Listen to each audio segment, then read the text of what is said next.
Hey, heathens. Let's talk about Paul.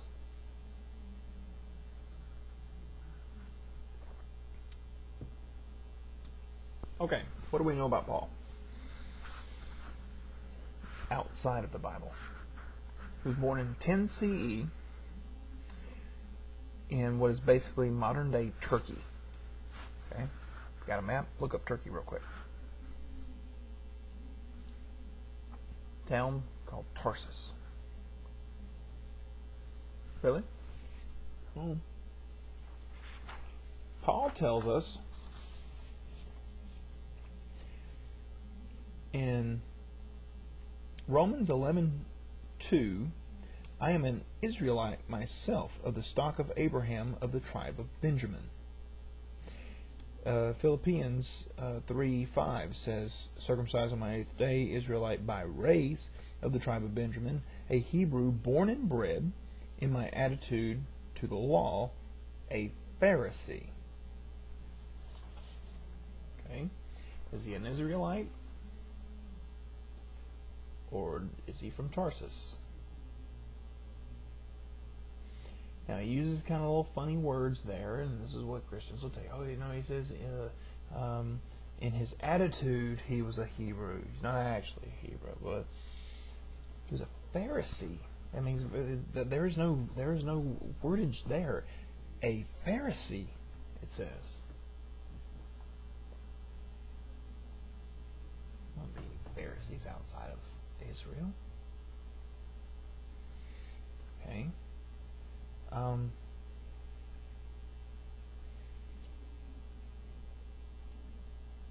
And here's what else we know. We know that he died in Rome under Nero during Nero's persecution. He was around 20 at the time that Jesus would have been crucified. And nothing that we know about him says he ever actually met Jesus. But did Jesus ever actually live?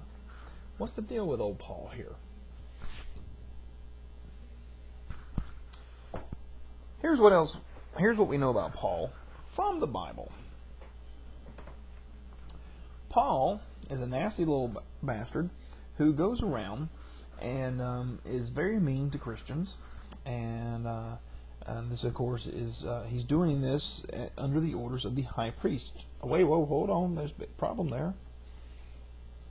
See, in Acts, he says that he was harrying the church and he entered house after house, seizing men and women and sending them to prison. This is Acts 8:3. He would have needed the high priest's approval in order to do this. Just like you and I couldn't send someone to prison, we would need the police and the courts to do it. But the high priest is not a Pharisee. In fact, they are bitterly opposed to the Pharisees back in this time. So why would he be hand in hand with the high priest? Doesn't make sense. It goes beyond that when you get to chapter 9, and he says that he was still breathing murderous threats against the disciples of the Lord. He went to the high priest and applied for letters to the synagogues at Damascus, authorizing him to arrest anyone he found, men or women, who followed the new way, meaning Christianity, and bring them to Jerusalem. Now, Damascus is not, I repeat, not a Jewish city. So how would the high priest have any jurisdiction there? Why would he need his permission to go to a non-Jewish city to do this? He would need the permission of someone else. So, well, he's from Turkey, right?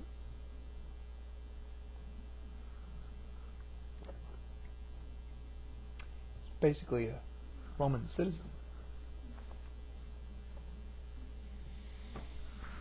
And now he's doing all this stuff.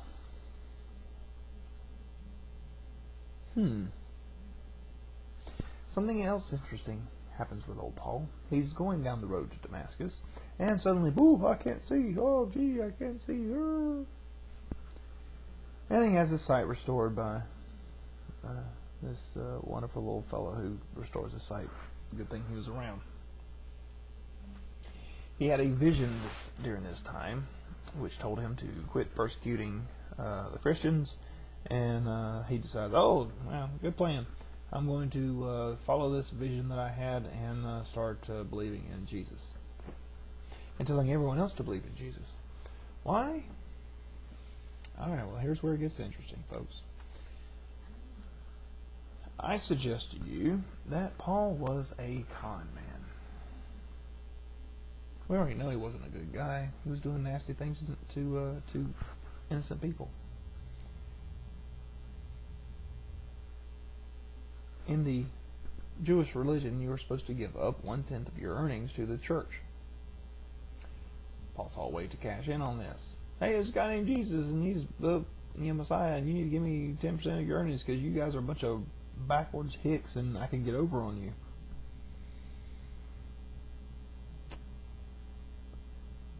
Yeah, well, I don't follow those rules because I'm not going to cut off the foreskin of my penis.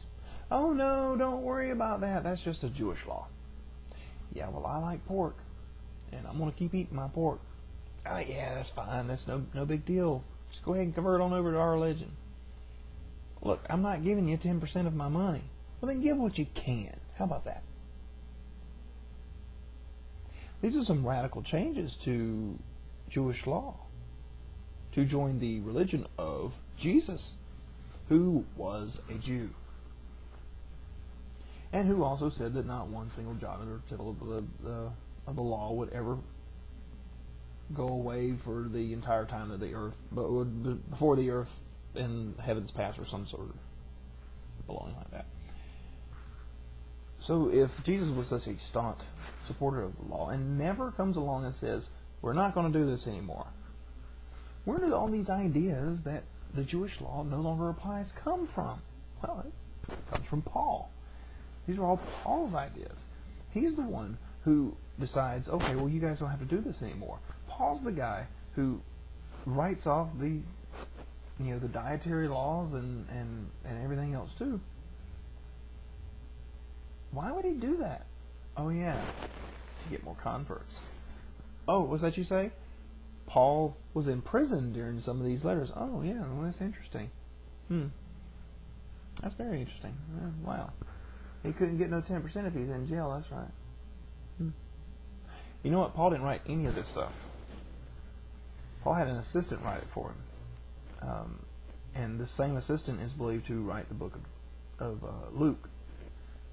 I suggest to you that while he was in prison, this same assistant decided to carry on the scam while Paul was in jail.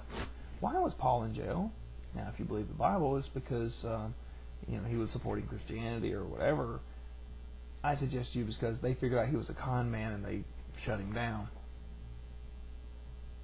So anyway, that's the idea. Your thoughts are most welcome. I could go deeper into this. I really thought this was going to take probably 3 or 4 videos, but I've managed to squeeze it into one. But that's the basic idea. How much would Paul have to gain to start his own little cult? Just like Jesus and that guy John the Baptist, if Jesus actually existed.